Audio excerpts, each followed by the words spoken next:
Minecraft urban legends represent one of the richest and most enduring forms of player-created folklore in modern gaming. They combine mystery, horror, and imagination within a world that, at first glance, is entirely logical, predictable, and made of simple blocks. Among the earliest and most influential of these myths is White Eyes, often considered the foundational figure in Minecraft's supernatural canon. White Eyes is depicted as a humanoid with glowing or blank eyes and a faceless or otherwise expressionless visage, appearing suddenly in a player's world, sometimes only in the corner of vision, sometimes fully manifest.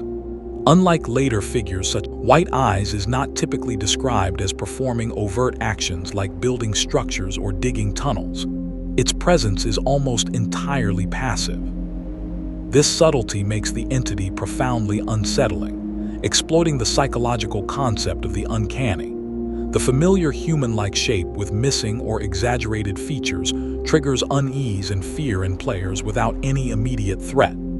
Stories of White Eyes circulated primarily through forums, fan art, and early creepypasta, often emphasizing its ephemeral appearances and mysterious motivations.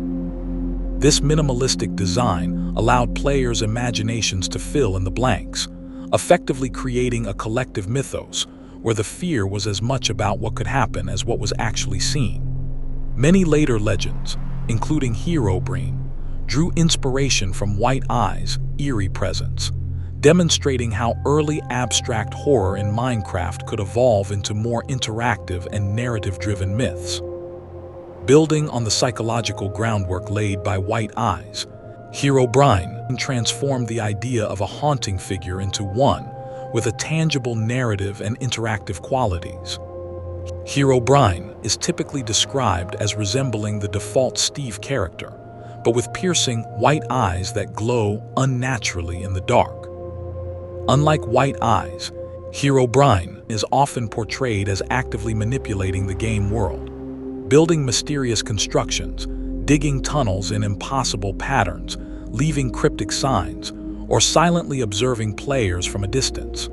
The legend of Herobrine through forum posts, creepypasta stories, and videos, which depicted purported encounters in single-player worlds. Mojang's repeated statements that Herobrine did not exist in any version of Minecraft only amplified the myth, creating a paradox that made players question the line between game code and supernatural intervention. Herobrine represents a deeper fear than White Eyes, the possibility that a seemingly deterministic, block-based world could harbor consciousness, intelligence, or a malevolent presence. The legend also flourished because it was adaptable. Players could tailor encounters to their own experiences, allowing Herobrine to appear in forests, caves, abandoned structures, or anywhere the imagination dictated. In this way, Herobrine exemplifies the interactive nature of Minecraft's folklore, where the narrative becomes personalized and persistent in players' minds and communities. From ghostly observation emerged more abstract, code-centric horror in the form of Null, a glitched or corrupted entity that directly interacts with the technical structure of the game. Null is often described as shadowy, flickering in and out of existence, capable of deleting worlds, altering terrain, or overriding the player's actions. Unlike Herobrine, whose threat is mostly psychological and narrative, Null embodies structural fear, the terror of corruption at the digital and mechanical level. It represents the anxiety that the code underlying Minecraft is not as predictable as players assume, and that errors or anomalies could become sentient and destructive. This made Null uniquely unsettling, as the entity was not only mysterious, but also seemingly omnipotent within the game's mechanics. In response to Null's destructive potential, the community introduced Anti-Null, a benevolent counterpart that protects players and restores order. This duality adds narrative complexity to the Minecraft mythos, highlighting the human desire for moral balance even in a digital universe. Null and Anti-Null together illustrate the game's potential for emergent storytelling. One entity embodies chaos and destruction, while the other symbolizes restoration and protection, creating a rich canvas for fan interpretations, mods, and stories that extend beyond the original game. Entity 303 introduces yet another dimension of fear, one rooted in human intentionality rather than supernatural or code-based causes. Often described as a former or rogue Mojang employee, Entity 303 said to sabotage player worlds, delete creations, and leave cryptic warnings. Unlike White Eyes or Herobrine, which exploit the fear of the unknown, Entity 303 evokes real-world anxieties about intrusion, surveillance, and vulnerability. The legend taps into players' understanding of computers and digital systems as potentially hackable or compromised spaces, transforming a sandbox game into a stage for suspenseful and psychological horror. Stories often describe missing items, corrupted worlds, and the feeling that the player is being watched not by code or ghost, but by a malicious human intelligence operating from beyond the game itself. This combination of digital and human threat adds complexity to the folklore, making Entity 303 unique among Minecraft legends for its sense of realism and immediacy.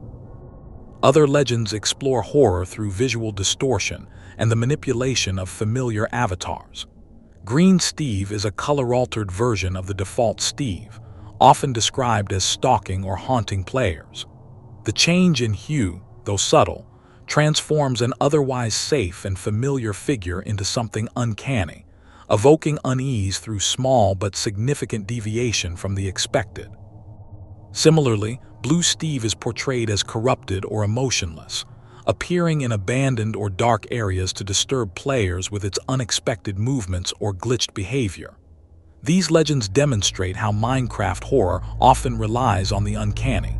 Slight alterations to a known figure can provoke fear, suspense, or dread, even without direct interaction or overt threat.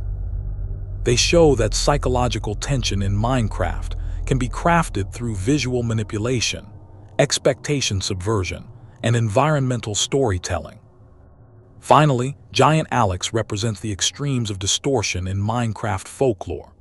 By taking the familiar Alex character and exaggerating her scale to unnatural proportions, this legend produces an immediate and visceral sense of the uncanny. Giant Alex is often depicted as looming over players, appearing in abandoned areas, or suddenly manifesting in ways that challenge perception and expectation. Unlike the subtle threats of Green or Blue Steve, Giant Alex elicits fear through sheer size and the surreal manipulation of proportion, creating a dreamlike, almost nightmarish quality. It embodies the principle that even familiar and comforting aspects of Minecraft, default characters, can be transformed into sources of horror through exaggeration, visual distortion, and environmental context. Taken together, these legends form a complex, evolving mythology that spans psychological, narrative, and technical dimensions. White Eyes introduced abstract, psychological fear that inspired Herobrine, interactive haunting. Null and Anti-Null expanded the myths into moral and code-based territory, reflecting the player community's interest in corruption, restoration, and emergent storytelling. Entity 303 added the fear of human malevolence, bridging the gap between the digital and real world. Color and form distortions, such as Green Steve, Blue Steve, and Giant Alex, explored the uncanny scale and visual horror, keeping the legends fresh and immersive. Each entity borrows elements from the ones before it while introducing new psychological or narrative layers, creating a living folklore that thrives through ambiguity, imagination, and community engagement. Across all these myths, a unifying theme persists: the uncertainty of what is real. Players can never fully know whether an encounter is intentional, accidental, or imagined. This ambiguity fuels imagination, storytelling, and fear, allowing the legends to grow and adapt in fan art, mods, videos, and online communities. Ultimately, Minecraft urban legends highlight the game's remarkable capacity to host emergent narratives, psychological tension, and communal myth-making.